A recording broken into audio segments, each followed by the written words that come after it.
Bab 161. Dengan kekuatan tempur yang gagah berani, Molang adalah salah satu dari 10 kultivator terkuat di wilayah kota Bambu Hijau. Serangan ketiganya bahkan membuat Xiang Shaoyun merasa tertekan. Namun pada saat yang sama, kegembiraan Xiang Shaoyun semakin meningkat. Pedang petir mengamuk.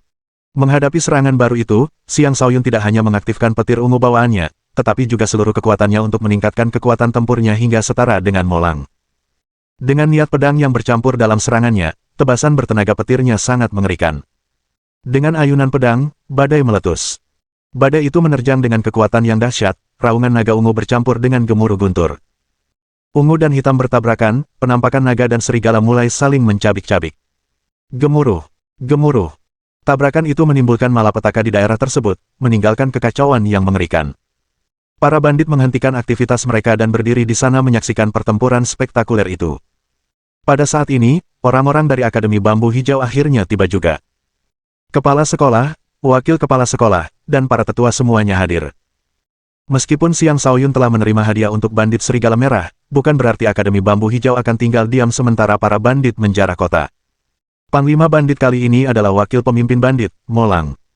Kakak Xiang ternyata mampu menandinginya dalam pertarungan, seru Luo Yongcheng dengan cemas. Dia memang pemuda yang luar biasa. Bahkan aku sendiri tidak yakin bisa membunuh Molang ini. Kakak Xiang masih sangat muda, namun dia sudah mencapai level ini. Aku jadi sangat penasaran sekarang. Dari keluarga kuat mana jenius muda berbakat ini berasal, keluh kepala sekolah Akademi Bambu Hijau. Pak Kepala Sekolah, apakah kami juga perlu melakukan sesuatu? Tanya seorang tetua. Tidak perlu terburu-buru. Kita akan bergerak setelah Molang meninggal, kata kepala sekolah. Sementara itu, pemenang pertarungan antara Xiang Shaoyun dan Molang telah ditentukan. Pakaian Xiang Shaoyun telah compang camping, dan terlihat lubang berdarah di bahunya. Darah mengalir tanpa henti dari sana. Dia terluka akibat benturan tersebut. Kondisi Molang bahkan lebih buruk. Tombak hitamnya telah terbelah menjadi dua, dan luka mengerikan terlihat di dadanya. Darah menyembur keluar dari dadanya berulang kali, dan bahkan tampak seolah-olah organ-organnya hampir keluar dari tubuhnya. Adapun tunggangannya, kini telah menjadi mayat yang hangus. Sambil menutupi lukanya dengan tangan, Molang mundur ketakutan dan berteriak berulang kali, para pria, selamatkan aku. Jelas sekali Xiang Shaoyun unggul dalam pertempuran itu. Teriakan minta tolong Molang akhirnya membangunkan para bandit dari keterkejutan mereka. Mereka menyerbu ke arah Xiang Shaoyun. Ayo kita pergi. Basmi para bandit bajingan ini, teriak kepala sekolah Akademi Bambu Hijau sambil memimpin lebih dari 100 anggota Akademi Bambu Hijau ke medan perang. Para ahli dari Akademi Bambu Hijau telah berkumpul lebih awal untuk mengikuti pelajaran Xiang Shaoyun. Karena itu, mereka tidak membutuhkan waktu lama untuk berkumpul sebelum berangkat, yang di luar dugaan bandit serigala merah. Lagi pula, serangan para bandit di masa lalu selalu secepat angin, dan mereka selalu mundur sebelum Akademi Bambu Hijau sempat mengepung mereka. Kali ini, dengan Akademi Bambu Hijau yang datang dengan persiapan matang dan berhasil mengendalikan para bandit, mereka mulai panik. Lebih buruk lagi, pemimpin mereka, Molang, baru saja dikalahkan. Ketiga kapten mereka juga telah tewas, dan karena itu, moral mereka anjlok. Suara pertempuran memenuhi area tersebut. Molang menyadari bahwa mereka telah kehilangan inisiatif. Karena itu, dia memberi aba-aba mundur. Tetapi bagaimana Xiang Shaoyun akan membiarkan mereka mundur? Seperti dewa kematian, Xiang Shaoyun mulai merenggut nyawa para bandit di sana-sini. Setiap bandit yang mencoba menghentikannya langsung terbunuh dengan satu tebasan. Dia seperti serigala yang memasuki kawanan domba, tak seorang pun mampu menghentikan pembantaiannya. Hentikan mereka dengan segala cara. Molang ketakutan melihat Xiang Shaoyun datang menghampirinya. Dia melompat ke atas tunggangan temannya dan menjadi bandit pertama yang melarikan diri dari medan perang. Tatapan Xiang Shaoyun selalu tertuju pada Molang. Ia bergerak seperti hantu di tengah para bandit, menghindari semua bandit yang mencoba menghalanginya. Akhirnya ia berhasil menyusul Molang. Saat tiba, gelombang suara yang menggelegar keluar dari mulutnya. Turunlah dari gunung itu.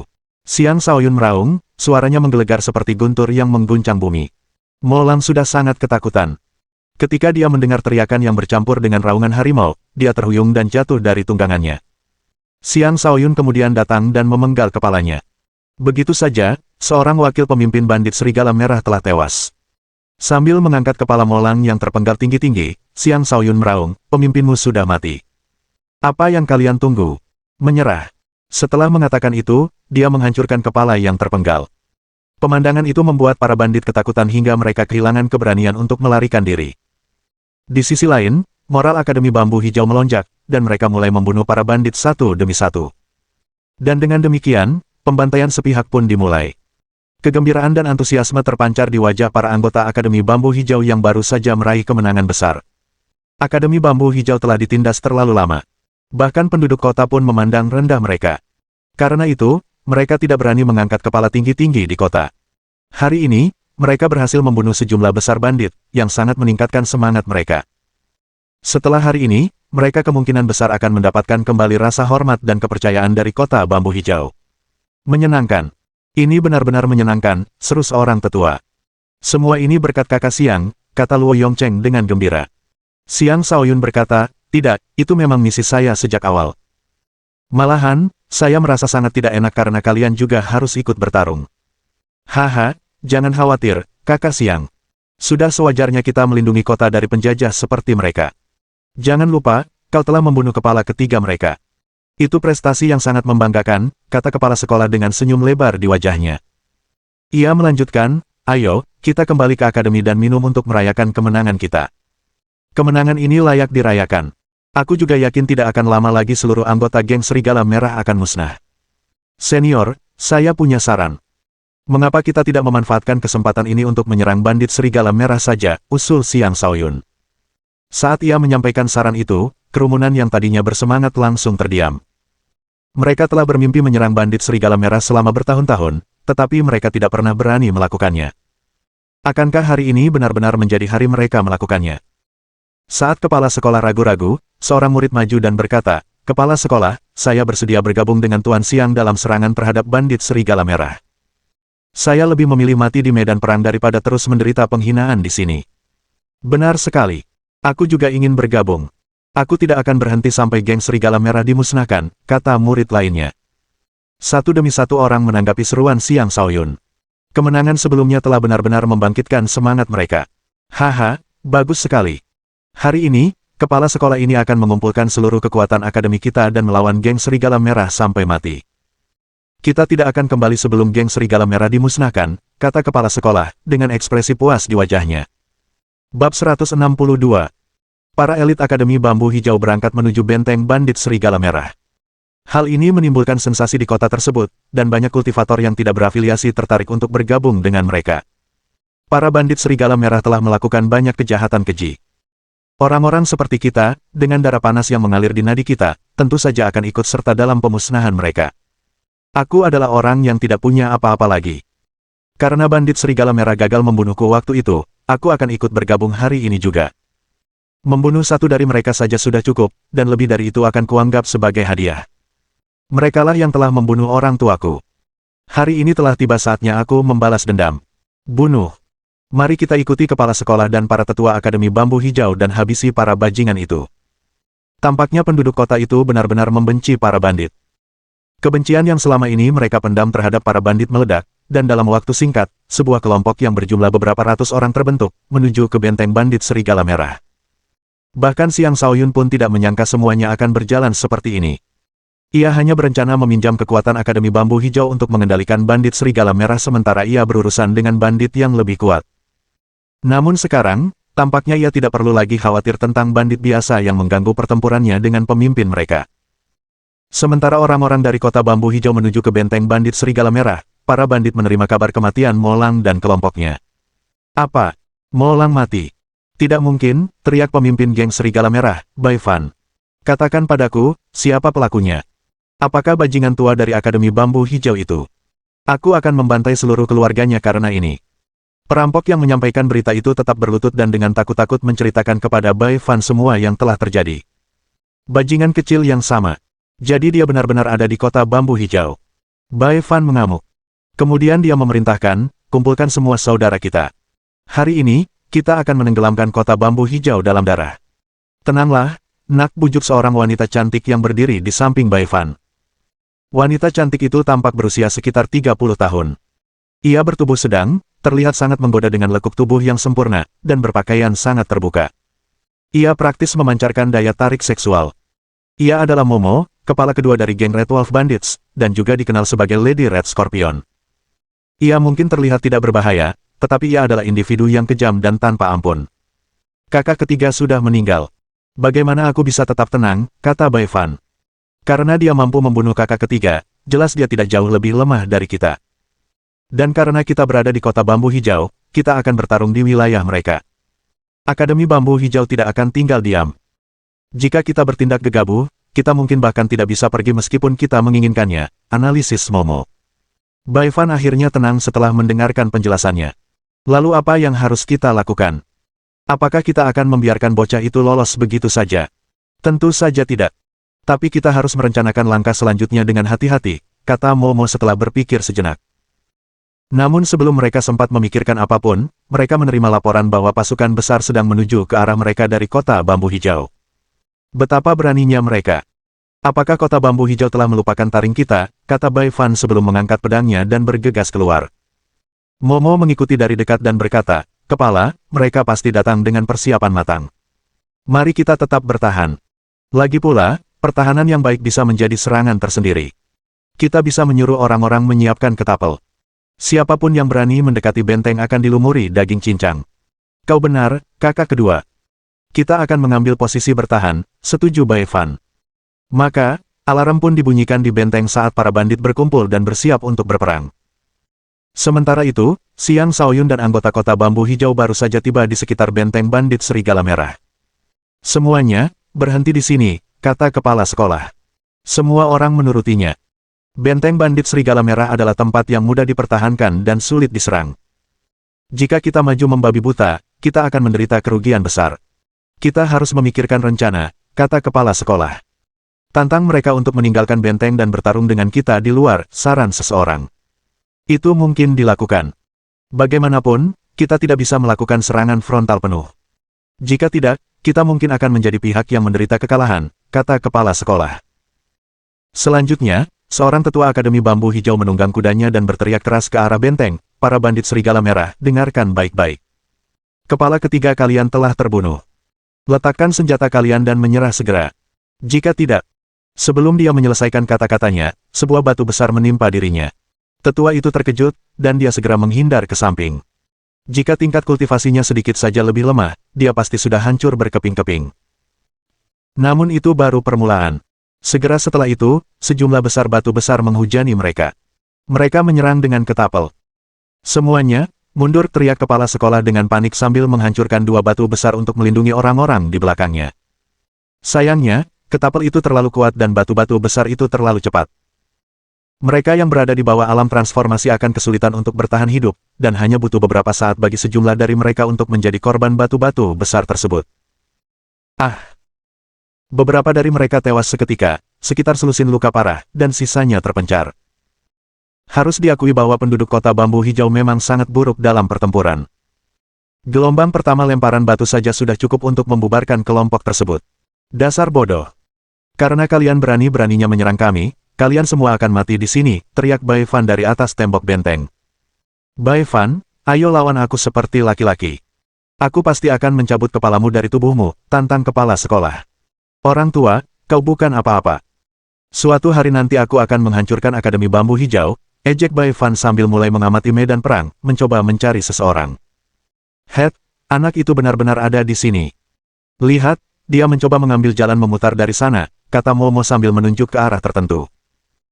Ketika Bai Fan menoleh, dia melihat Xiang Shaoyun bergegas ke arah mereka menunggangi serigala merah dari sudut yang hampir tidak bisa dijangkau oleh ketapel yang menghujani mereka dengan batu-batu besar. Namun, rute yang ditempuh Xiang Shaoyun juga merupakan salah satu rute utama menuju benteng, dan dipenuhi jebakan. Namun, dengan pikiran jernih dan mata tajamnya, Xiang Shaoyun tampaknya mampu membaca masa depan, karena ia berhasil menghindari semua jebakan saat mendekati benteng. Dia memang pemberani. Para prajurit, tembak dia, perintah Bai Fan. Atas perintah itu, sekelompok pemanah menembakkan lebih dari 10 anak panah ke arah Xiang Shaoyun.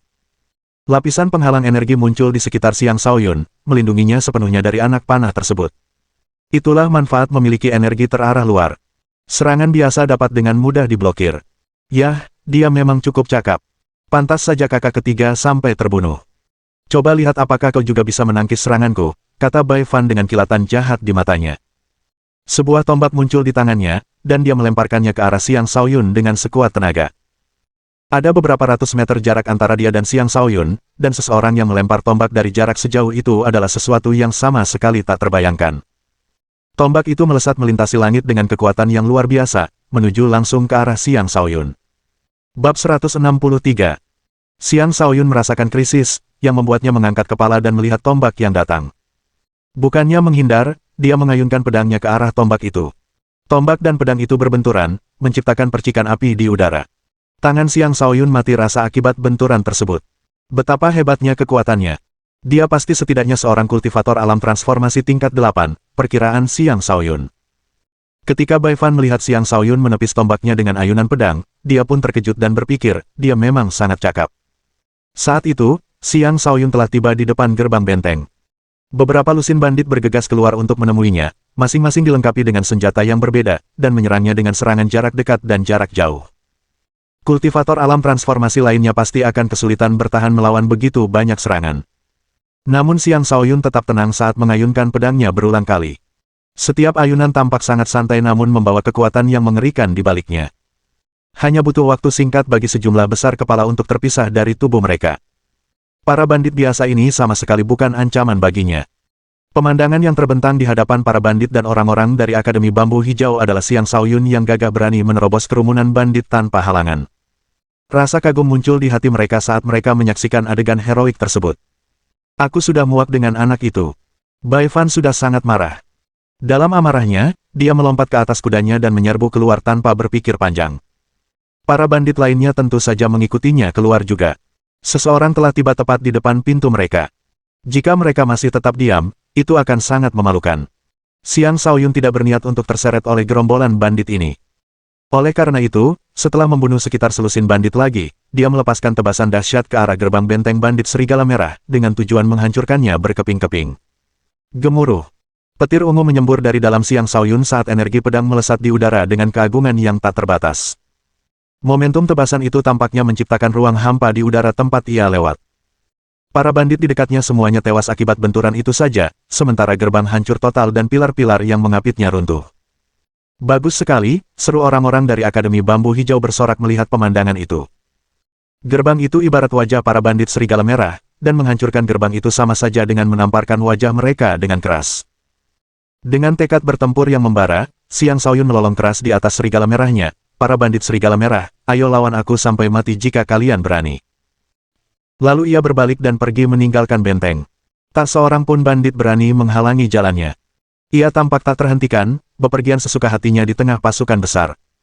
Bai Fan mengejarnya sambil meraung, bajingan kecil, jangan lari. Aku sendiri yang akan mencabik-cabikmu.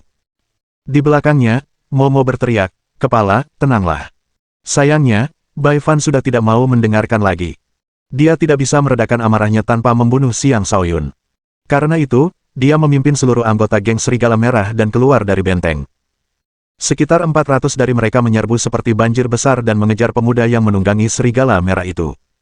Adegan pengejarannya sangat spektakuler. Para bandit Serigala Merah telah keluar. Ayo, lawan mereka sampai mati, teriak kepala sekolah Akademi Bambu Hijau. Sayangnya, hanya separuh dari jumlah mereka yang bersedia menuju medan perang. Separuh lainnya sudah mulai gentar menghadapi pertempuran.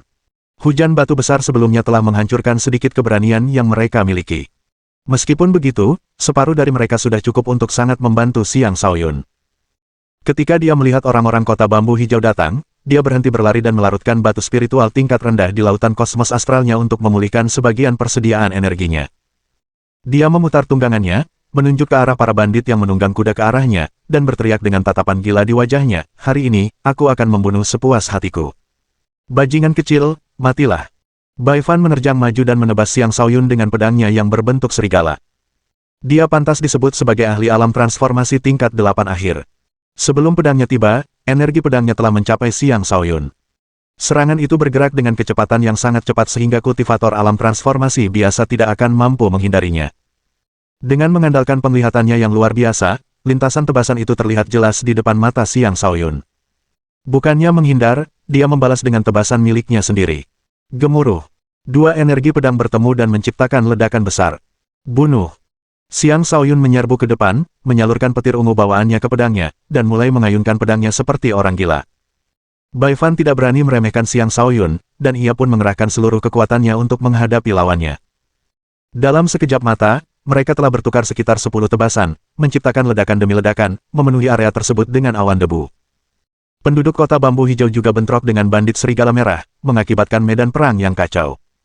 Suara pertempuran bergemuruh, darah dan anggota tubuh yang terputus berterbangan, dan ratapan pilu memenuhi udara. Kota bambu hijau memiliki jumlah penduduk yang lebih sedikit, tetapi dengan para ahli alam transformasi dari Akademi Bambu Hijau di antara barisan mereka, mereka mampu menandingi bandit serigala merah. Sejujurnya, jika bukan karena banyaknya jebakan di sekitar area tersebut, para ahli alam transformasi ini pasti mampu memberikan pukulan telak kepada bandit serigala merah dalam waktu singkat. Lagi pula, Xiang Shaoyun telah membunuh sekitar setengah dari bandit alam transformasi. Selain Bai Fan dan Momo, tidak ada ahli terkemuka lainnya di antara para bandit. Pertempuran antara Bai Fan dan Xiang Shaoyun adalah yang paling sengit di medan perang. Mereka terus saling menebas berulang kali, dan meskipun keduanya menderita luka, tidak ada yang mampu memberikan pukulan telak kepada yang lain. Bai Fan tidak menyangka bahwa anak yang tampak seperti kultivator alam transformasi tingkat 2 itu sebenarnya memiliki kekuatan tempur yang begitu menakjubkan.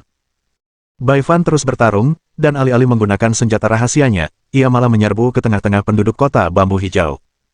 Prioritasnya adalah menstabilkan seluruh medan perang terlebih dahulu sebelum melakukan hal lain.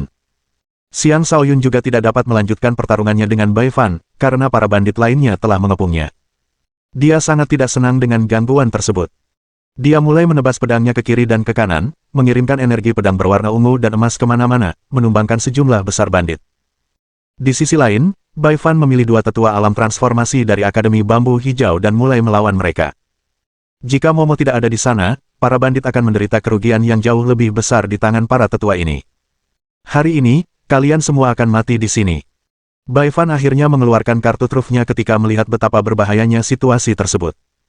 Sebuah pedang kasar dan besar muncul di tangannya, dan aura jahat segera menyebar. Suara ratapan iblis dan hantu mulai bergema di udara, menyebarkan perasaan menyeramkan di seluruh medan perang. Bunuh! Bai Fan mulai mengayunkan pedangnya dengan ganas. Dengan setiap ayunan pedang, iblis dan hantu akan muncul dan menyerang dahi orang-orang di sana. Kepala sekolah Akademi Bambu Hijau ketakutan ketika melihat pedang itu dan segera menyingkir. Beberapa kultivator kota bambu hijau di dekatnya tidak dapat menghindari serangan tepat waktu dan langsung terbunuh oleh pedang besar itu. Bab 164. Itulah pedang roh iblis. Aura jahat yang terpancar darinya mampu melumpuhkan jiwa seseorang dan melahap serta melukainya. Karena sifatnya yang unik, pedang itu dapat menanamkan rasa takut naluriah pada seseorang bahkan sebelum pertarungan dimulai. Inilah pedang yang diandalkan Bai Fan untuk menekan Akademi Bambu Hijau selama bertahun-tahun. Dengan krisis yang dialami geng Serigala Merah, wajar jika dia mengeluarkan kartu trufnya ini. Kepala sekolah Akademi Bambu Hijau dipenuhi kebencian ketika menyaksikan kematian yang disebabkan oleh pedang itu. Aku akan melawanmu sampai mati, teriak kepala sekolah sambil sebuah senjata ampuh muncul di tangannya. Dia mulai mengayunkan senjatanya ke arah Bai Fan dengan membabi buta. Tingkat kultivasi kepala sekolah Akademi Bambu Hijau sedikit lebih tinggi daripada Bai Fan, tetapi dalam hal kekuatan tempur sebenarnya, keduanya seimbang. Dasar bajingan tua, kau tak punya kesempatan melawanku. Setiap kali Bai Fan menghunus pedang roh iblis, kepercayaan dirinya melambung tinggi. Dia menghadapi kepala sekolah secara langsung dan mengayunkan pedangnya ke depan. Kedua senjata itu berbenturan di udara berulang kali, mengirimkan gelombang kejut demi gelombang kejut. Melihat pertarungan mereka, tampaknya pemenang tidak akan ditentukan dalam waktu dekat. Tetapi iblis dan hantu yang dilepaskan oleh pedang roh iblis terus menyerang kepala sekolah dari segala arah, dan sangat sulit bagi kepala sekolah untuk bertahan dari serangan terus-menerus tersebut. Kepala sekolah merasakan hawa dingin merambat ke otaknya, menyebabkan rasa sakit hebat yang membuatnya berteriak kesakitan. Matilah kau, bajingan tua! Bai Fan memanfaatkan kesempatan itu dan menebas titik vital di tubuh kepala sekolah. Kepala sekolah benar-benar tak berdaya, dan tepat ketika serangan Bai Fan hendak mengenai sasaran, sebuah petir ungu melesat dari arah tertentu. Rasa genting memaksa Bai Fan untuk menghentikan serangannya dan mengayunkan pedangnya ke arah petir tersebut. Kau lagi, dasar bocah sialan. Kali ini aku pasti akan membunuhmu, teriak Bai Fan kepada Xiang Shaoyun, yang baru saja tiba dengan tunggangannya. Bai Fan menyalurkan seluruh kekuatannya ke pedangnya dan menebas Xiang Shaoyun, mengirimkan gelombang aura jahat yang tak terbatas menerjang ke arah Xiang Shaoyun. Apa yang bisa dilakukan senjata jahat biasa padaku? Pergi sana. Xiang Shaoyun tak lagi menahan diri. Ia sepenuhnya mengaktifkan tulang petirnya. Pada saat yang sama, energi petir di bintang pertamanya juga dilepaskan sepenuhnya. Seekor naga ungu muncul, dan saat ia meraung, Xiang Shaoyun diselimuti lapisan energi petir, penampilannya saat ini sangat perkasa. Bes! Bes! Petir ungu bawaan itu adalah kekuatan yang sangat kuat, penangkal bagi banyak kekuatan jahat. Apa yang terjadi selanjutnya adalah bukti terbaik dari hal itu. Gelombang yang terbentuk dari iblis dan hantu langsung hancur begitu menyentuh lapisan energi petir yang mengelilingi tubuh Xiang Shaoyun. Apa? Bai Fan terkejut. Kartu trufnya yang tak pernah mengecewakan ternyata tidak efektif. Makan pedangku. Xiang Shaoyun memanfaatkan kesempatan itu dan menebas Bai Fan dengan pedangnya saat Bai Fan terkejut. Tebasan itu dilakukan dengan memanfaatkan konsep kesatuan manusia dan pedang. Saat dalam mode kesatuan manusia dan pedang, pedangnya seperti perpanjangan tubuhnya, dan saat ia menghendaki pedang itu menebas, kekuatan tebasan biasa pun didorong hingga batas maksimal. Energi pedang melesat di udara. Seperti meteor yang jatuh, energi itu hanya terlihat sesaat sebelum menghilang, serangannya terlalu cepat untuk dilihat siapapun dengan jelas. Itulah wujud sebenarnya dari serangan niat pedang. Bai Fan bisa merasakan serangan datang menghampirinya, tetapi sekeras apapun dia berusaha, dia tidak bisa melihat kemana serangan itu akan mendarat. Dia juga merasa bahwa kemanapun dia lari, serangan itu tetap akan mengenainya. Untungnya, ia berhasil menempatkan pedang roh iblis di depannya tepat waktu. Serangan Xiang Shaoyun mengenai pedang tersebut dan hanya membuat Bai Fan terlempar, bukan terbunuh seketika. Tepat ketika Xiang Shaoyun hendak mengejar Bai Fan, sekelompok bandit datang menyerang, memaksa dia untuk berhenti dan menghadapi mereka terlebih dahulu. Setelah menebas 3 dari mereka, dia menggunakan 9 langkah neter milik Overlord dan menjauh dari para bandit sebelum melanjutkan pengejarannya terhadap Bai Fan. Bai Fan kemudian memblokir beberapa serangan Xiang Shaoyun lagi, tetapi semakin lama dia bertarung, semakin takut dia. Menghadapi Xiang Shaoyun memberinya perasaan yang sama seperti ketika dia menghadapi ahli alam transformasi tingkat puncak dan benar-benar tak berdaya. Apakah itu kekuatan sebenarnya? Tidak. Aku tidak bisa membiarkan diriku dikalahkan di sini. Bai Fan meraung marah. Matanya tiba-tiba memerah saat dia meludah seteguk darah ke pedang roh iblis. Kemudian dia mengucapkan mantra, pedang roh iblis, aku bersedia menjadi penjaga roh iblis. Mohon berikan aku kekuatan untuk memenggal kepala bocah ini. Hehe. Seharusnya kau sudah membuat pilihan itu sejak lama. Tiba-tiba, pedang roh iblis menjawab dengan suara menyeramkan. Seketika itu juga, pedang roh iblis meledak dengan kekuatan. Untaian energi jahat terbentang darinya, menyebabkan bahkan Xiang Shaoyun merasakan hawa dingin yang menusuk sehingga memaksanya untuk sementara waktu menyingkir. Roh pedang, seru Xiang Shaoyun dengan cemas.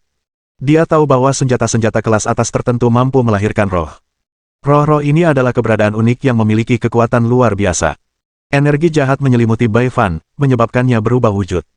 Kekuatan yang lebih jahat lagi meningkatkan tubuhnya, seketika mendorong kekuatan tempurnya ke tingkat yang setara dengan kultivator alam transformasi puncak. Jika bukan karena keterbatasan fisik Bai Fan, transformasi itu bisa langsung membawanya ke alam raja. Kalian semua, jadilah santapanku, teriak Bai Fan dengan ekspresi ganas di wajahnya. Kemudian dia melepaskan beberapa energi pedang besar yang terbang ke segala arah. Energi pedang menyerang tanpa pandang bulu, dan baik penduduk kota bambu hijau maupun bandit serigala merah menjadi korban.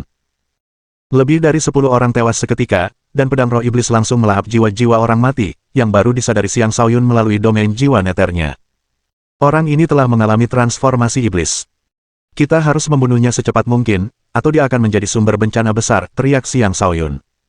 Dia melanjutkan serangannya terhadap Bai Fan, berulang kali menggunakan petir ungu bawaannya.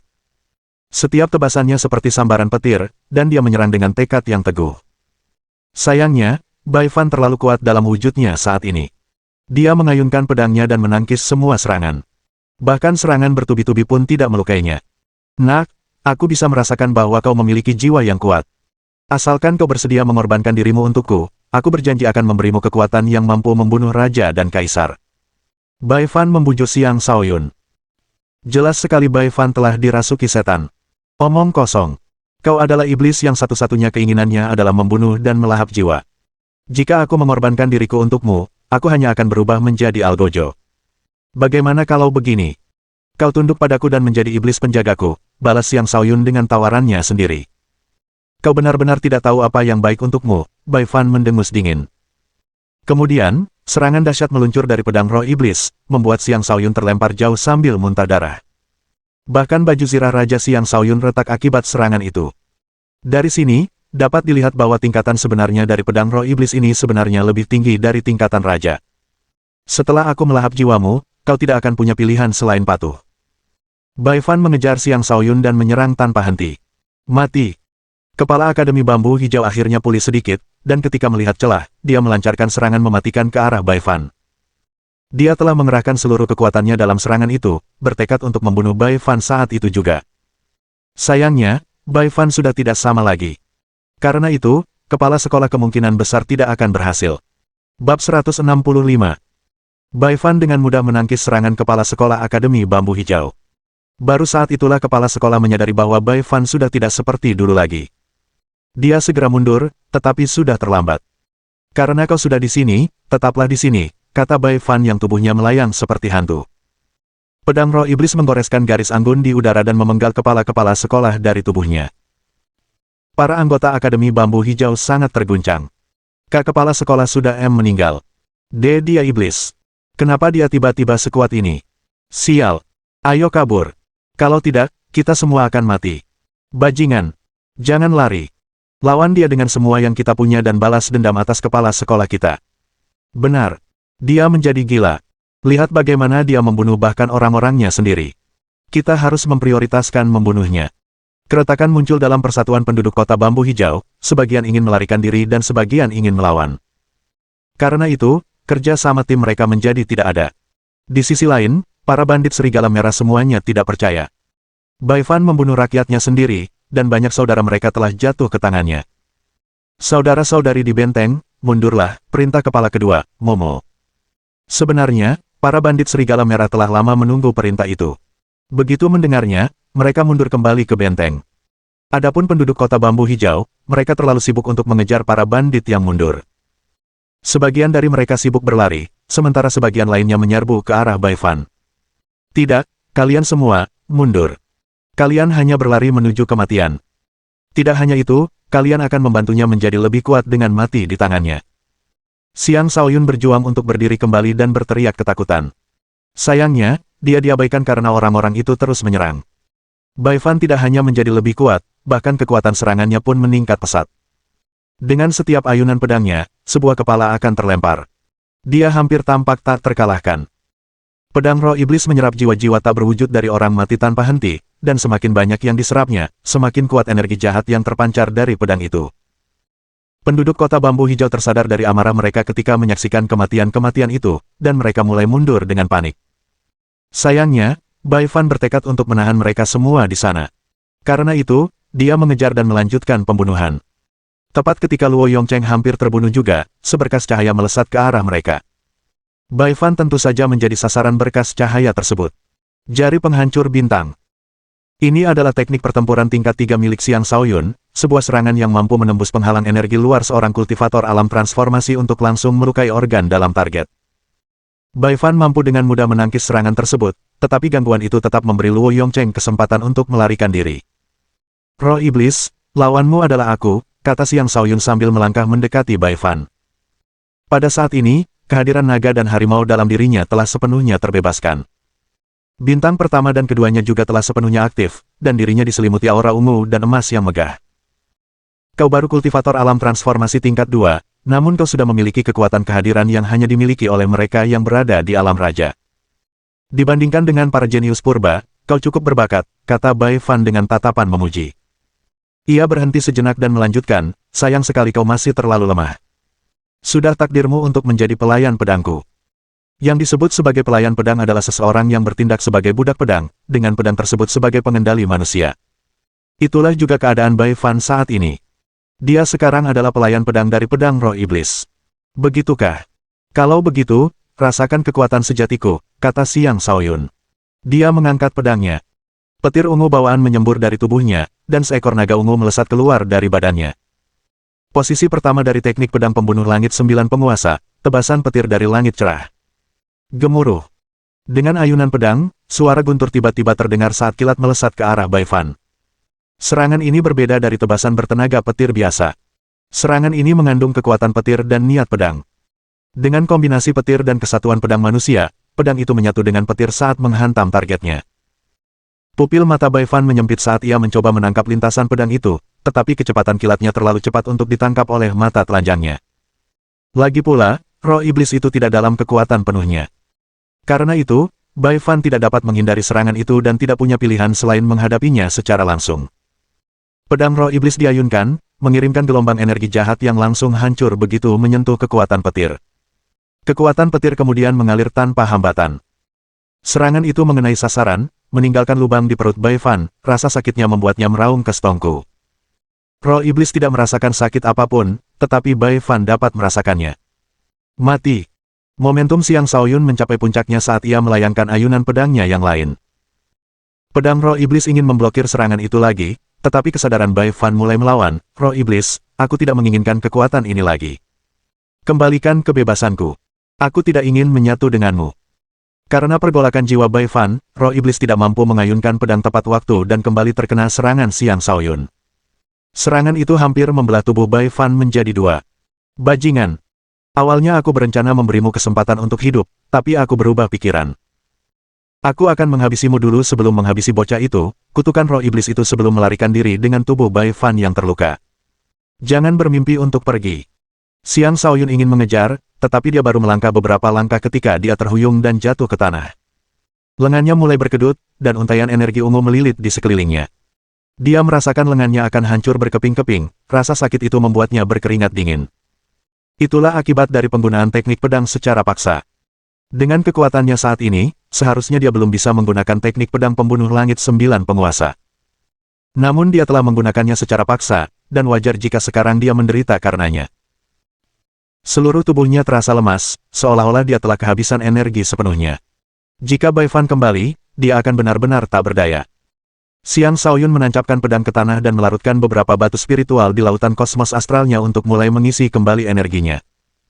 Dia juga melarutkan beberapa pil penyembuhan untuk mulai menyembuhkan luka-lukanya.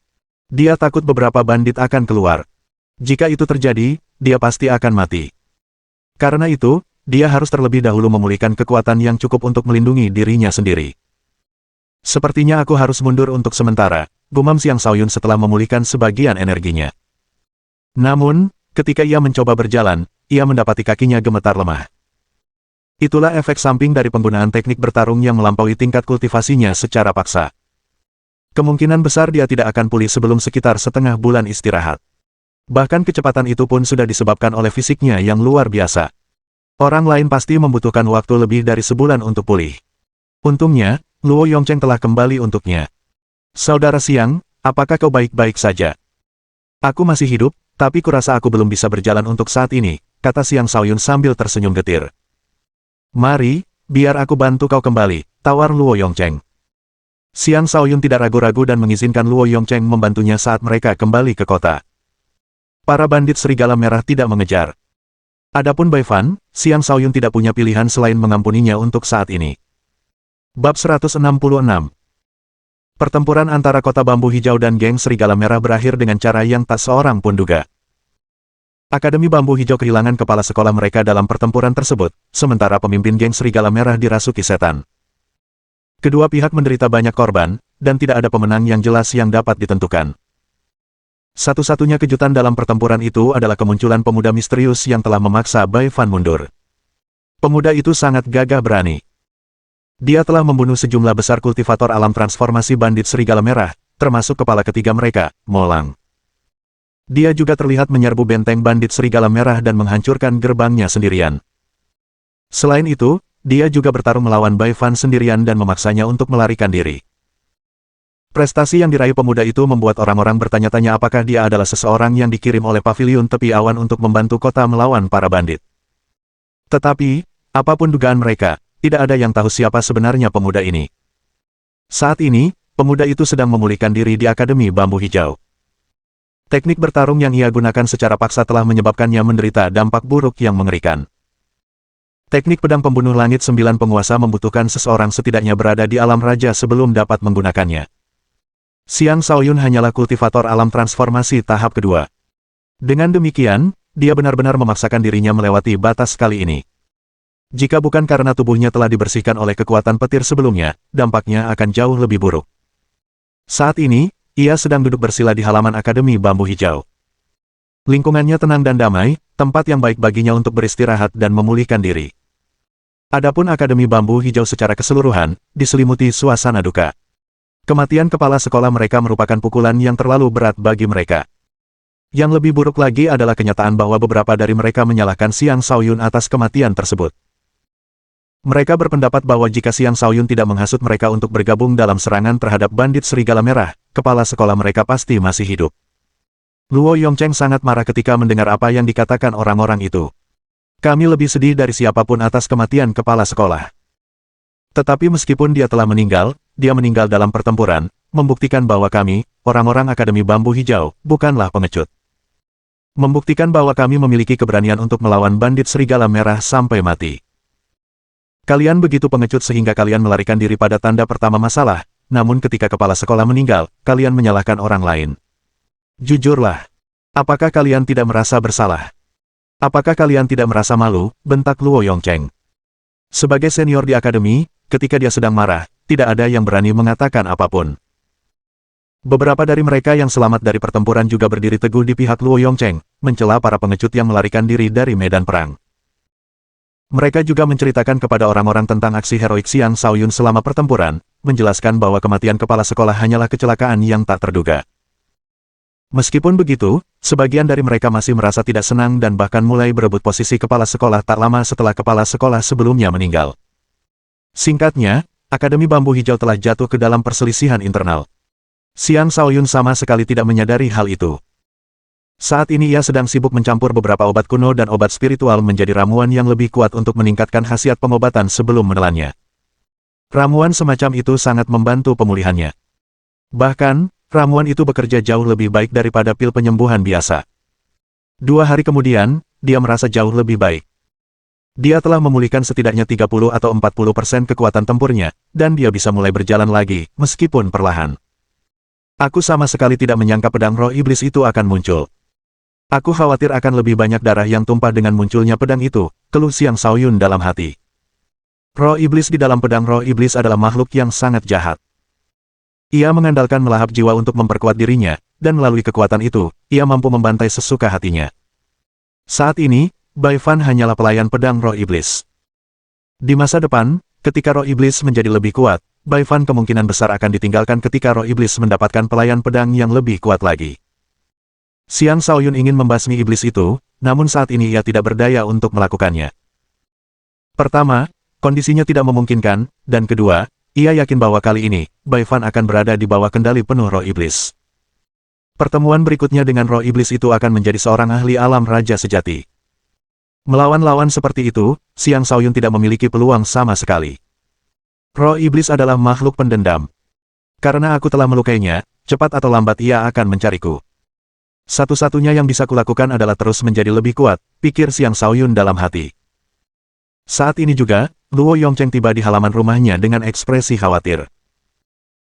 Saudara Luo, saya turut berduka cita atas kehilanganmu, tetapi tetaplah kuat, kata Xiang Shaoyun, berpikir bahwa Luo Yongcheng masih berduka atas kematian kepala sekolah. Luo Yongcheng menggelengkan kepalanya tanpa berkata apa-apa. Ia mengeluarkan beberapa botol minuman keras dan berkata, ayo, minum bersamaku. Xiang Shaoyun tidak ragu-ragu. Dia mengangkat salah satu botol dan meneguk isinya hingga habis. Luo Yongcheng juga meneguk minuman keras dalam jumlah banyak sebelum menghela napas. Saudaraku, kurasa sebaiknya kau pergi hari ini. Oh, apakah bandit serigala merah menyerang? Itu tidak mungkin, kan? Tanya Xiang Shaoyun dengan heran. Kelompok bandit serigala merah telah mengalami kerugian yang jauh lebih besar daripada akademi. Mereka tidak memiliki banyak ahli alam transformasi yang tersisa. Sangat tidak mungkin mereka akan menyerang saat ini. Tidak. Ini tidak ada hubungannya dengan geng serigala merah. Ini urusan internal akademi. Memang memalukan, tapi belakangan ini keadaan di akademi memang kacau, kata Luo Yongcheng dengan nada mengejek. Xiang Shaoyun bukanlah orang bodoh. Dari nada bicara Luo Yongcheng, dia bisa mendengar bahwa perselisihan internal telah meletus di akademi. Dia meneguk minuman keras lagi sebelum berkata, saudaraku, jangan khawatir. Aku akan pergi setelah sesi minum ini. Kita akan tetap berteman setelah ini. Aku benar-benar minta maaf. Kau telah membantu kami membunuh bandit serigala merah dan bahkan mengajari kami jurus pedang, namun bajingan-bajingan itu meninggalkanmu begitu mereka tidak membutuhkanmu lagi. Mereka bahkan ingin mengusirmu dari kota dan menyalahkanmu atas kematian kepala sekolah.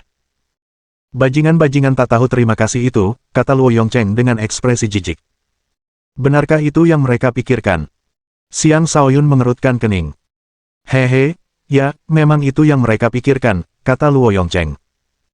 Dia mengangkat botol minuman keras dan berkata, ayo, kita minum sepuasnya. Suatu kehormatan bagiku memiliki teman yang gagah berani sepertimu, kakak Xiang. Setelah beberapa saat minum, mata Xiang Shaoyun tiba-tiba berbinar dan berkata, Saudara Luo, pernahkah kau berpikir untuk memperkuat Akademi Bambu Hijau? Tentu saja aku sudah. Tapi apa yang bisa kulakukan, jawab Luo Yongcheng. Selama kamu bersedia melakukannya, anggap saja itu sudah selesai, kata Xiang Shaoyun.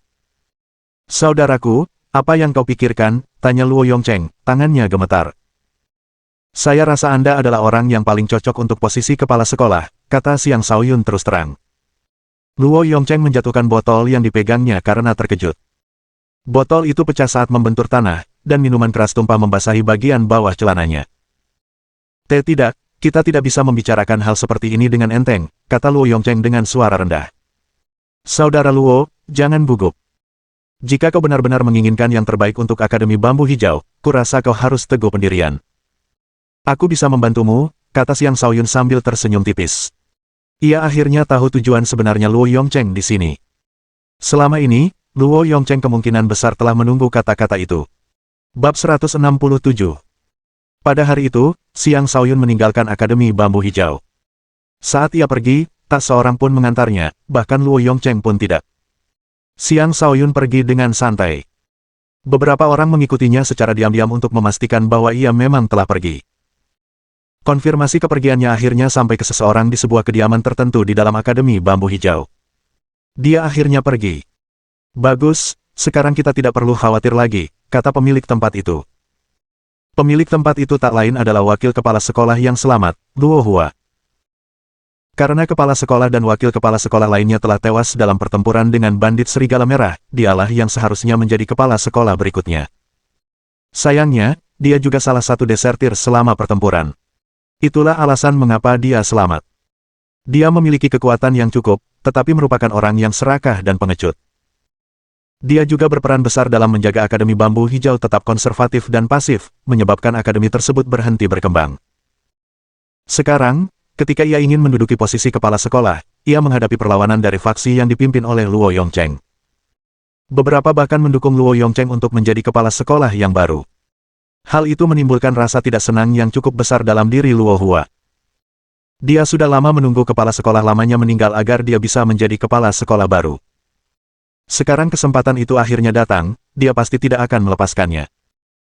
Dia tidak merebut posisi itu dengan kekerasan, bukan karena takut pada Luo Yongcheng, tetapi karena takut pada pemuda yang selama ini tinggal di akademi mereka. Dengan kepergian pemuda itu, dia sekarang bisa bertindak tanpa ragu-ragu. Pemuda itu memang seorang jenius yang mampu memaksa pemimpin geng Serigala Merah mundur. Luo Hua sama sekali bukan tandingan pemuda itu. Pada saat yang sama, pemuda itu adalah pendukung Luo Yongcheng. Jika pemuda itu diizinkan untuk tetap tinggal, Luo Hua tidak akan bisa menjadi kepala sekolah yang baru. Para pria, sampaikan perintahku. Kita akan mempersiapkan pemakaman kepala sekolah, kata Luo Hua. Tanpa Xiang Shaoyun di sekitar, suaranya terdengar lebih percaya diri saat berbicara. Setelah pemakaman, tibalah saatnya ia naik jabatan menjadi kepala sekolah. Dalam sekejap mata, beberapa hari berlalu. Hari ini adalah hari pemakaman, dan semua orang dari akademi telah datang untuk menghadiri penguburan abu kepala sekolah ke makam akademi. Banyak orang yang datang hari ini, termasuk beberapa orang dari kota yang pernah menikmati kebaikan kepala sekolah di masa lalu. Para mantan murid akademi juga telah tiba, dan bahkan lebih banyak lagi orang biasa yang datang. Kerumunan besar memenuhi akademi dengan hiruk-pikuk. Upacara pemakaman berjalan lancar, tidak ada seorang pun yang membuat masalah. Akhirnya, semua orang maju dan membakar dupa untuk kepala sekolah, berharap agar ia beristirahat dalam damai.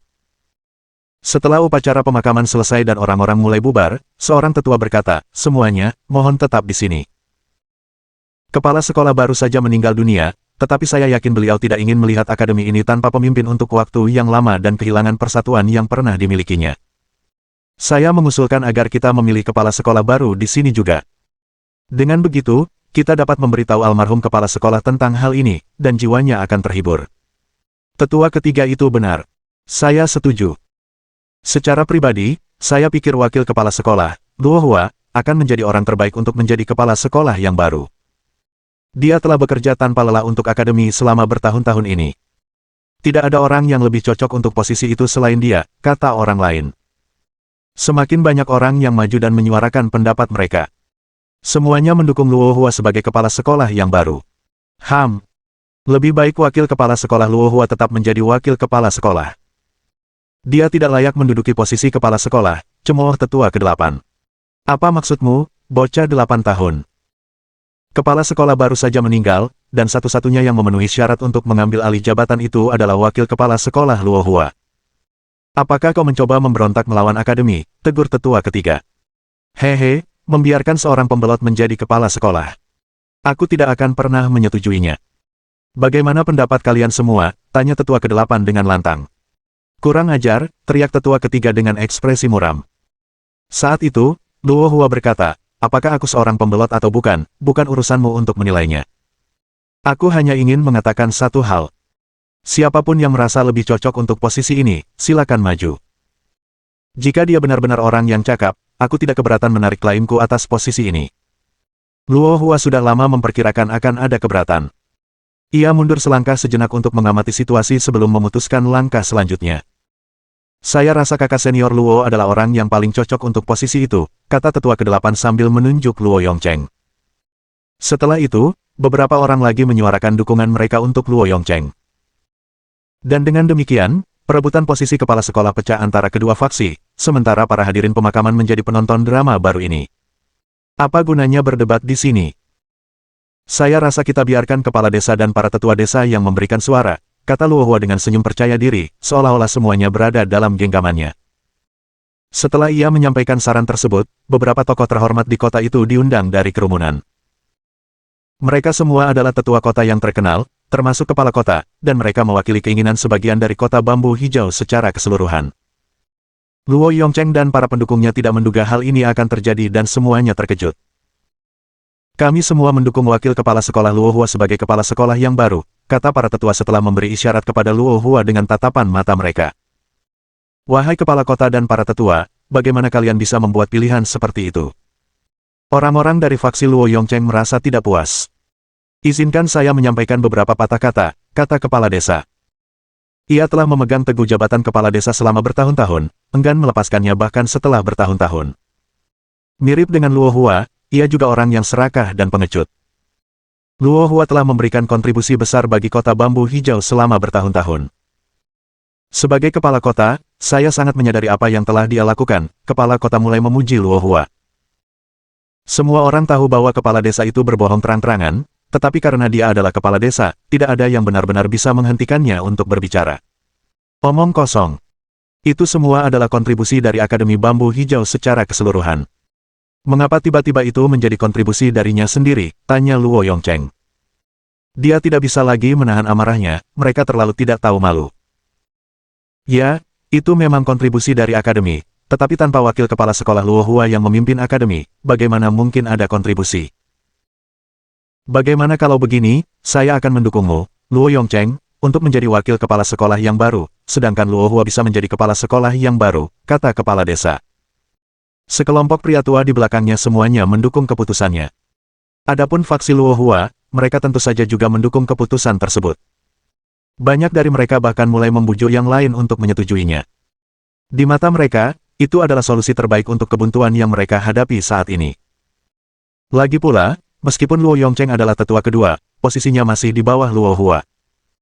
Baginya untuk dipromosikan langsung menjadi wakil kepala sekolah sudah merupakan tawaran yang bagus.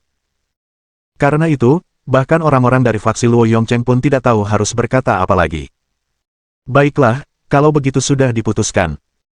Luo Hua akan menjadi kepala sekolah yang baru, dan Luo Yongcheng akan menjadi wakil kepala sekolah yang baru.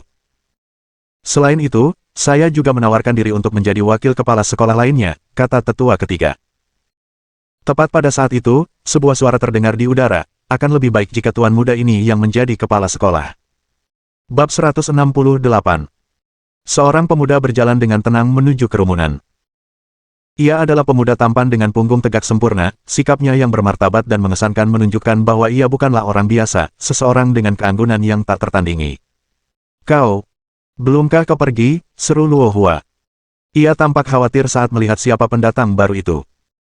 Ya, aku memang pergi, tapi aku kembali untuk memberikan pidato perpisahan terakhir kepada kepala sekolah, kata Xiang Shaoyun dengan senyum tipis di wajahnya.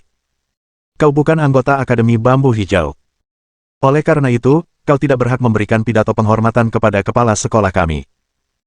Karena kau di sini untuk membuat masalah, kami tidak menerima kehadiranmu, kata tetua ketiga. Tetua ketiga, kakak Xiang adalah orang yang pernah bertarung bersama kepala sekolah. Dia bahkan telah membunuh sejumlah besar bandit serigala merah. Bagaimana mungkin dia tidak layak untuk memberikan penghormatan kepada kepala sekolah kita, kata Luo Yongcheng. Dialah penyebab kepala sekolah meninggal. Dialah pelaku kematian kepala sekolah, teriak tetua ketiga sambil menunjuk Xiang Shaoyun. Orang-orang dari faksi Luo Hua mulai mengkritik Xiang Shaoyun. Xiang Shaoyun mengorek telinganya dan bertanya dengan nada menghina, ada lagi yang ingin kau katakan? Sikap macam apa ini? Pergi sana, kata kepala desa yang tidak tahan dengan tingkah laku Xiang Shaoyun. Xiang Shaoyun berjalan menuju kepala desa dan bertanya, apakah Anda yang tadi memilih kepala sekolah atas nama Akademi Bambu Hijau? Kepala desa itu tak berani menatap tajam Xiang Shaoyun. Wajahnya bahkan sedikit memerah karena malu saat ia buru-buru membantah, saya kepala desa. Apa masalahnya kalau saya menjadi saksi pemilihan kepala sekolah mereka?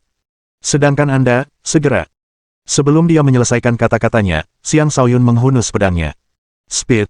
Kepalanya dipenggal dari tubuhnya sebelum kepala kota sempat berbuat apapun. Semua orang terdiam. Saudara kepala sekolah, Anda telah mengorbankan hidup Anda untuk membasmi para bandit, namun para pengecut ini berani mengganggu ketenangan Anda. Mereka pantas mati, kata Xiang Shaoyun dengan tatapan haus darah. Tindakannya menimbulkan kegemparan di antara kerumunan. Kau benar-benar membunuh kepala kota. Bagaimana kau bisa melakukan itu? Membunuh di depan kepala sekolah yang telah meninggal adalah tindakan tidak hormat. Kita harus bergerak bersama dan membunuhnya. Benar sekali. Dia pada dasarnya menjadikan kota Bambu Hijau sebagai musuh. Kita tidak bisa membiarkan dia pergi hidup-hidup. Dia terlalu lancang dan sama sekali tidak menghormati akademi kami. Sejumlah besar orang mulai berteriak dengan marah. Bahkan mereka yang berada di faksi Luo Yongcheng pun tidak tahu harus berkata apa untuk membela Xiang Shaoyun. Dia telah bertindak terlalu gegabah. Seseorang tangkap anak ini. Dia terlalu berani, teriak seorang lelaki tua yang berdiri di samping kepala desa. Sampai saat ini pun, dia masih belum sepenuhnya memahami betapa menakutkannya Xiang Shaoyun. Tepat setelah dia mengatakan itu, Xiang Shaoyun bergerak lagi. Rasa takut menyelimuti wajah lelaki tua itu saat dia mencoba melarikan diri. Namun, pedang Xiang Shaoyun tampaknya mampu menjangkau kemana-mana.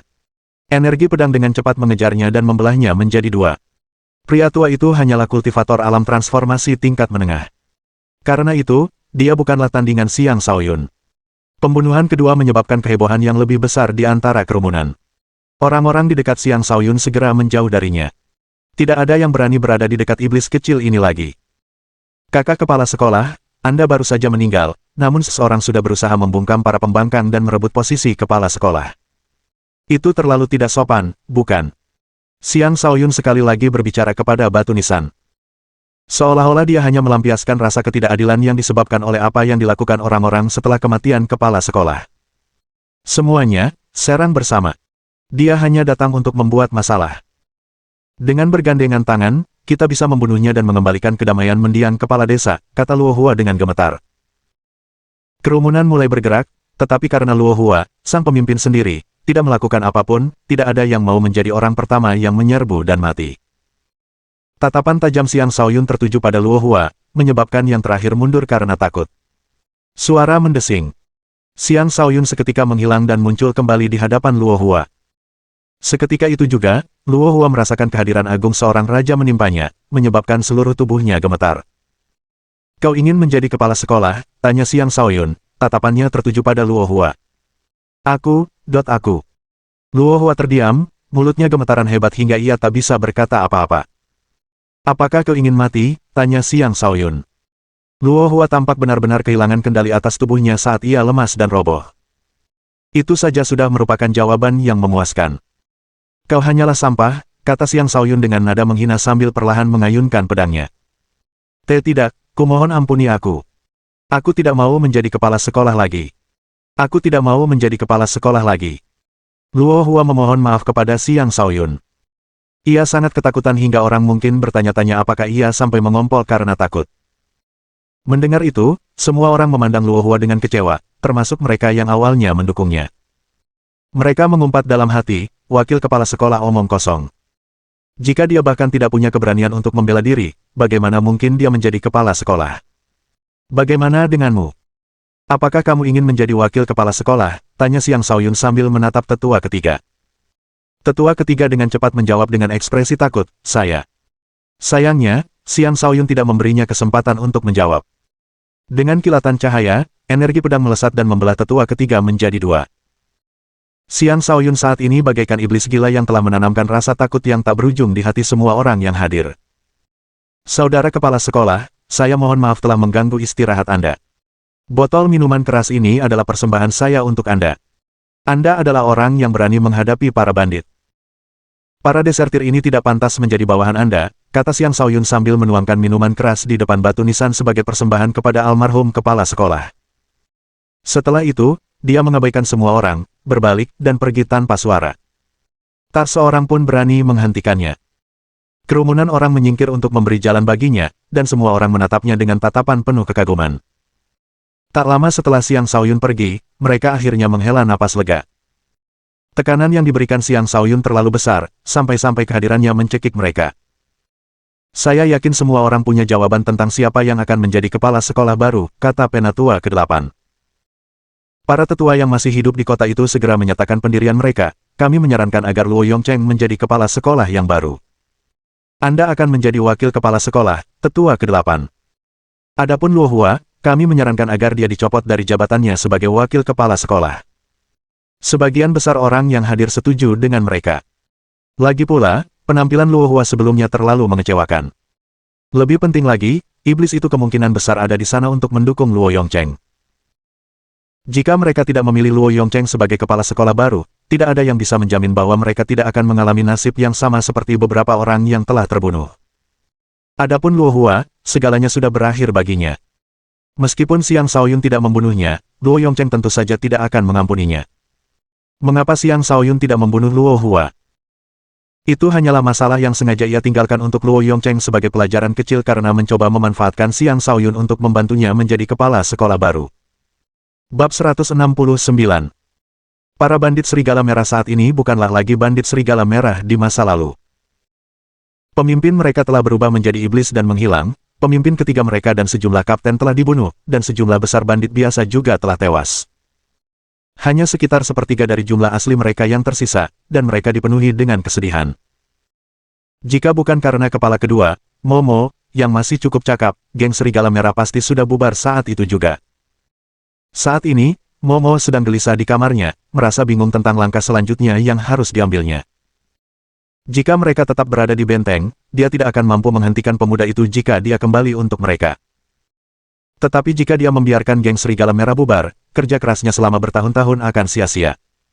Dia juga tidak bisa menerima itu. Setelah berpikir sejenak, dia akhirnya memutuskan untuk tinggal. Dia terlahir sebagai bandit dan tidak mengenal kehidupan di luar dunia bandit. Jika dia harus membubarkan geng serigala merah, dia tidak akan punya tempat tujuan. Tepat pada saat itu, teriakan peringatan terdengar, sial. Kepala kedua, anak itu datang lagi. Mata Momo berkedut saat dia berdiri dengan ekspresi khawatir. Setelah berdiri di sana beberapa saat, dia menatap cermin, perlahan membelai lekuk tubuhnya yang menggoda sebelum menjilat bibirnya, dan berkata, aku menolak untuk percaya bahwa aku tidak akan mampu mengurus bocah nakal itu dengan pesonaku. Lalu dia keluar dari ruangan dan bergegas ke gerbang. Anggota-anggota geng serigala merah yang tersisa telah berkumpul, tetapi tak seorang pun dari mereka berani menyerbu keluar. Mereka semua berdiri di sana menatap pemuda yang perlahan berjalan ke arah mereka, hati mereka diselimuti rasa takut. Siapakah pemuda itu jika bukan Xiang Shaoyun? Xiang Shaoyun datang untuk menyelesaikan misi yang telah ia terima.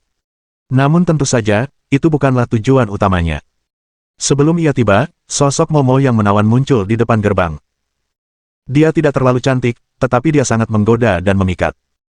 Banyak bandit mendambakannya, tetapi karena dia adalah Nyonya Kalajengking Merah yang terkenal, tidak ada yang berani menyentuhnya.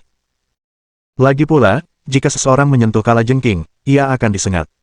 Sebelum Xiang Shaoyun tiba, Momo menunggang kudanya. Pahlawan muda, kepala kedua dari geng serigala merah menyapamu, kata Momo sambil menangkupkan tinjunya dan memberi hormat kepada Xiang Shaoyun. Sambil mengunyah rumput liar, Xiang Shaoyun menatap Momo dengan malas dan berkata, aku datang untuk menghabisi kepalamu. Kau berani-beraninya datang menemuiku seperti ini. Momo turun dari tunggangannya, menatap Xiang Shaoyun dengan tatapan menggoda, dan berkata dengan ekspresi memesona di wajahnya, aku di sini untuk menyerah. Mampukah kau menyakitiku? Sambil berbicara, ia membuka kancing di dadanya, memperlihatkan bagian tubuhnya yang paling menggoda. Xiang Shaoyun tak kuasa menahan diri dan membiarkan matanya menikmati tubuhnya. Ia tersenyum dan berkata, tidak buruk. Sayangnya, itu masih belum cukup untuk membuatku tergila-gila. Apa yang perlu dipindahkan? Kita masih punya beberapa gadis di benteng, tawar Momo sambil menggigit bibirnya. Tentu, silakan tunjukkan jalannya. Saya tidak keberatan melihat-lihat, kata Xiang Shaoyun. Sedikit rasa takjub muncul di wajah Momo saat dia dengan cepat melangkah ke samping dan berkata, lewat sini, pahlawan muda. Maka, Xiang Shaoyun pun melangkah masuk ke benteng. Para bandit itu menggenggam senjata mereka erat-erat dan menatap Xiang Shaoyun dengan tajam, tetapi tak seorang pun dari mereka berani maju dan menantangnya. Kepala kedua, ayo serang bersama dan balas dendam untuk kepala ketiga, teriak seorang bandit yang masih tak kenal takut. Kemudian, dua di antara mereka mengangkat senjata dan menyerang Xiang Shaoyun dari dua arah yang berbeda. Tidak. Momo menghentikan mereka. Sayangnya, sudah terlambat. Xiang Shaoyun juga bergerak. Dia hanya menunjuk dua kali, mengirimkan dua pancaran energi ke arah para penyerang. Mereka langsung terkena, dan roboh ke tanah dengan lubang berdarah di dada mereka. Mereka tidak bergerak lagi. Siapapun yang berani melawan pahlawan muda ini akan dieksekusi, teriak Momo dengan cepat. Dia takut Xiang Shaoyun akan marah dan mulai membantai mereka. Tidak ada yang bisa menghentikannya jika itu terjadi. Bukan berarti dia tidak percaya pada orang-orangnya sendiri, tetapi dia sama sekali tidak bisa melihat tingkat kultivasinya. Baginya, satu-satunya pilihan adalah mengubahnya menjadi teman. Xiang Shaoyun menatap Momo dengan tatapan dalam sambil berkata, pilihan yang cerdas. Jika lebih banyak orang dari bandit Serigala Merah menyerang, dia memang akan mulai membantai mereka, menjadikan mereka semua sebagai sasaran latihan. Bagaimanapun, dia telah pulih sepenuhnya dan bahkan meningkat cukup baik.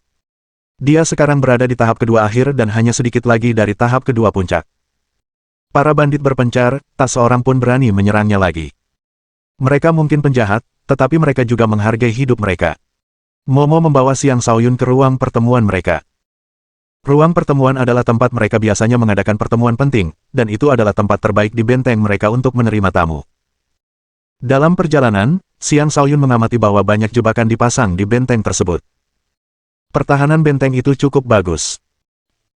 Di sampingnya, Momo merasakan bahwa segala sesuatu di benteng mereka telah terungkap di hadapan Xiang Shaoyun. Dalam hati, dia bergumam, dia tidak mungkin sekuat itu, kan? Dia terus mempertimbangkan apakah dia harus menjebaknya sebelum membunuhnya. Tetapi setelah ragu-ragu, dia memutuskan untuk tidak melakukannya. Ketika mereka tiba di aula pertemuan, Momo menyuruh seseorang menyajikan teh kepada Xiang Shaoyun. Dia juga membawa beberapa gadis tawanan dan menawarkannya kepada Xiang Shaoyun. Pahlawan muda, lihatlah. Apakah mereka sesuai dengan seleramu? Xiang Shaoyun menemukan bahwa para tawanan itu memang gadis-gadis yang polos dan cantik, tetapi dari rasa takut di wajah mereka, jelas terlihat bahwa mereka sangat ketakutan. Kalian para bandit memang menjalani hidup yang menyenangkan. Baiklah, bawa mereka pergi untuk sementara waktu, kata Xiang Shaoyun dengan nada mengejek. Momo menatap Xiang Shaoyun dengan bingung sebelum melambaikan tangannya, menyuruh para pelayan pergi. Kemudian dia berkata kepada Xiang Shaoyun, pahlawan muda, apa yang bisa kulakukan agar kau mengampuni kami? Mulai hari ini, tidak akan ada lagi bandit Serigala Merah, kata Xiang Shaoyun. Momo panik dan bertanya, apakah tidak ada cara lain? Kalian membunuh dan menjarah, melakukan berbagai kejahatan keji. Menurut kalian, apa alternatif lain? Ejek Xiang Shaoyun. Jika pahlawan muda itu bersedia menunjukkan belas kasihan kepada kami, aku bersedia menjadi pelayanmu, kata Momo, matanya tertuju pada Xiang Shaoyun. Kemudian, pakaiannya melorot, memperlihatkan tubuhnya yang sangat menggoda. Selangkah demi selangkah, dia berjalan menuju Xiang Shaoyun, menatapnya dengan mata berbinar. Xiang Shaoyun tidak mengalihkan pandangannya dari wanita itu, tetapi ketika wanita itu hendak melompat ke pelukannya, dia berkata, aku tidak tertarik pada bunga yang layu. Menyerah saja. Bab 170. Bunga yang layu. Momo merasa hatinya seperti ditusuk pisau tajam saat mendengar istilah itu. Meskipun ia terlahir sebagai bandit, bukan berarti ia wanita murahan. Bagaimana mungkin ia tiba-tiba disebut bunga yang layu? Ia tidak akan menerima penghinaan tak berdasar itu. Meskipun sedih, ia hanya bisa mengeluh dalam hati dan tidak berani mengungkapkan apapun. Momo mengenakan kembali pakaiannya dan bertanya, sebenarnya apa yang kau inginkan, pahlawan muda? Pertama, kau harus membubarkan semua bandit. Jika tidak, aku akan membantai mereka semua. Kedua, bawa aku ke ruang penyimpananmu. Aku akan melihat apakah ada sesuatu yang menarik di sana, kata Xiang Shaoyun. Momo ragu-ragu saat berkata, saudara-saudara ini telah melewati berbagai macam bahaya bersamaku. Xiang Shaoyun menyela perkataannya, sudah kubilang. Bubar atau mati. Hentikan omong kosong ini. Aku tidak sabar mendengarkan semua itu. Karena tidak ada pilihan lain, Momo hanya bisa mengangguk setuju. Pembubaran lebih baik daripada kematian. Sekarang, bawa aku ke ruang penyimpananmu, kata Xiang Shaoyun. Baiklah, ikutlah denganku. Momo tidak berani membantah. Dia membawa Xiang Shaoyun langsung ke ruang penyimpanan. Ruang penyimpanan yang dimaksud adalah tempat mereka menyimpan barang-barang yang telah mereka rampas. Tak lama kemudian, Xiang Shaoyun dibawa ke sebuah ruangan rahasia. Momo membuka pintu, dan seketika itu juga, tumpukan harta karun muncul. Orang biasa pasti akan berteriak kegirangan saat melihat pemandangan seperti itu. Namun Xiang Shaoyun tidak tertarik pada harta karun biasa ini. Dia bersikap seolah-olah tidak pernah melihatnya sama sekali. Momo sedikit terkejut melihat reaksi seperti itu. Dalam hati, dia menyimpulkan, sepertinya dia benar-benar seorang tuan muda dari suatu organisasi besar. Ketenangannya dalam menghadapi kekayaan bukanlah sesuatu yang bisa dibandingkan dengan banyak orang. Kemudian Momo membuka pintu yang memperlihatkan ruangan rahasia di dalamnya. Disitulah harta karun mereka yang benar-benar berharga disimpan. Semua harta karun yang telah kami rampas selama bertahun-tahun ada di sini, kata Momo. Di sini terdapat banyak sekali barang, seperti teknik bertarung, senjata, ramuan, dan material iblis. Namun di mata Xiang Shaoyun, semua itu hanyalah barang-barang tingkat rendah, hal-hal yang bahkan tidak bisa menarik minatnya.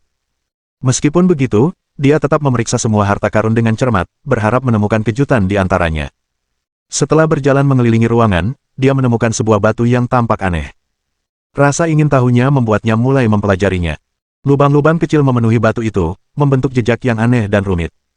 Sekilas, batu itu tampak sangat jelek, namun ada sesuatu yang sangat aneh tentangnya. Xiang Shaoyun mengamati batu itu sejenak sambil membelainya dengan lembut. Akhirnya, dia menghunus pedang pembunuh langit penguasa dan mengayunkannya ke arah batu itu. Mendering.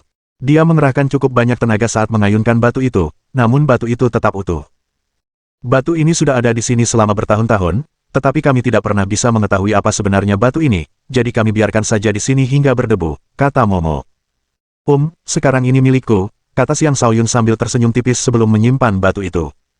Dalam hati, ia bergumam, semoga ini benar-benar batu mata surgawi legendaris.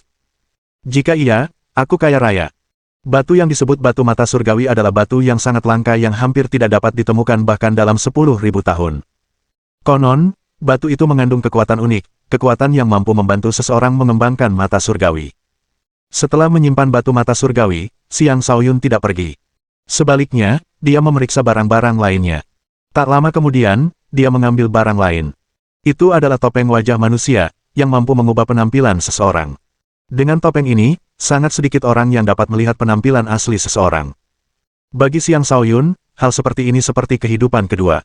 Selain itu, dia juga mengambil beberapa ramuan. Harta karun lainnya dibiarkan begitu saja. Momo menyarankan, kita memiliki teknik pertempuran tingkat raja yang belum lengkap di sini. Apakah kau ingin melihatnya? Tidak.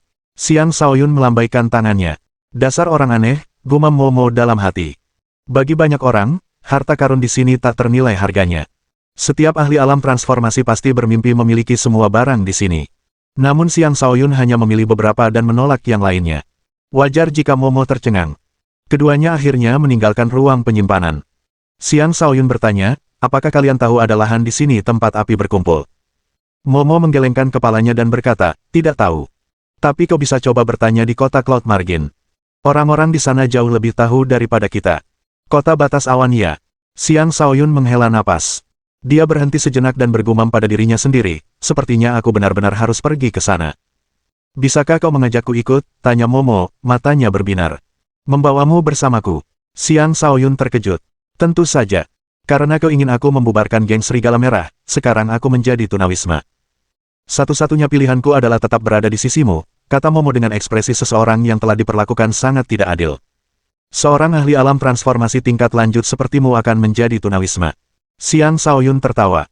Para penjahat seperti kita akan dibenci dan diburu kemanapun kita pergi. Setelah pembubaran kita, musuh-musuhku pasti akan datang mencariku. Sebaiknya aku memanfaatkan kesempatan ini untuk mendapatkan pendukung baru selagi masih bisa. Apapun yang terjadi, aku masih bisa membantumu, pahlawan muda, kata Momo dengan serius. Benar sekali. Momo telah menggunakan waktu singkat yang dimilikinya untuk memikirkan langkah selanjutnya. Dengan dibubarkannya geng Serigala Merah, ia ingin tetap berada di sisi pemuda ini dan melayaninya.